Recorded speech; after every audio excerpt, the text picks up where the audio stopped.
Bonjour et bienvenue dans l'aperçu des marchés des matières premières. Aujourd'hui, je me concentre sur le pétrole qui est actuellement sur le déclin avec Stephen Gordon, cofondateur du MAD Group, qui va nous faire part de ses idées en tant que trader opérant sur ce marché. Merci de nous avoir rejoints, Stephen. Pour commencer, quelles sont les raisons derrière cette dépréciation globale du pétrole ? En l'occurrence, il est à noter que la Chine ne se porte pas très bien en ce moment et bien évidemment, ça se reflète sur le prix du pétrole. En outre, beaucoup de gens parlent de la baisse éventuelle à 75 $ le baril, ce qui est un point critique pour beaucoup de pays de l'OPEP, car ils ne seront plus en mesure d'avoir des bénéfices à ce prix-là, vu le niveau actuel des prix. Je pense que c'est un peu une impasse pour eux, car ils n'ont plus de monopole en tant que tel, parce que d'autres domaines avec d'autres types d'énergie et de pétrole se développent à grands pas, donc la situation du secteur pétrolier n'est pas très rose.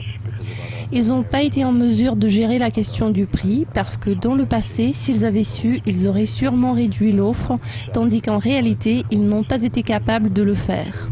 Selon moi, les deux raisons principales qui sont en cause de ce phénomène sont le ralentissement de l'économie mondiale et le fait que les pays de l'OPEP ne sont pas en mesure de contrôler le prix autant qu'ils ont pris l'habitude.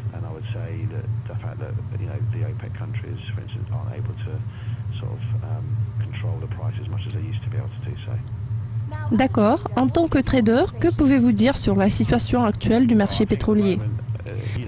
Je dirais qu'en ce moment, le marché est assez calme et cela s'explique surtout par le prix.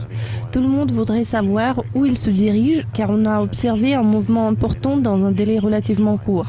En juin-juillet, il se négocie à 110 $ le baril, c'était le cas pour le Brent, et maintenant il s'échange à 80 $ ou plutôt à 79 $ car c'est le prix qu'on a vu aujourd'hui.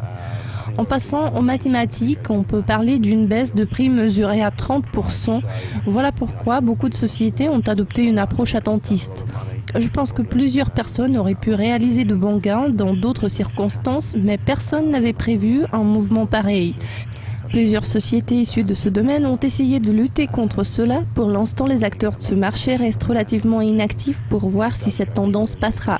Comme j'ai déjà dit, 75 $ est un niveau extrêmement important, donc je pense que les gens vont attendre pour voir si le pétrole le franchira et vers quel niveau il se dirigera après. Enfin, quel avenir des prix du pétrole envisagez-vous ? Il faut dire que son mouvement est toujours cyclique et quand l'économie mondiale se redresse, le pétrole progresse. En plus, je pense que toutes ces discussions qui tournent autour des perspectives sombres d'une nouvelle récession en Europe ne jouent pas du tout en faveur des bons prix du pétrole.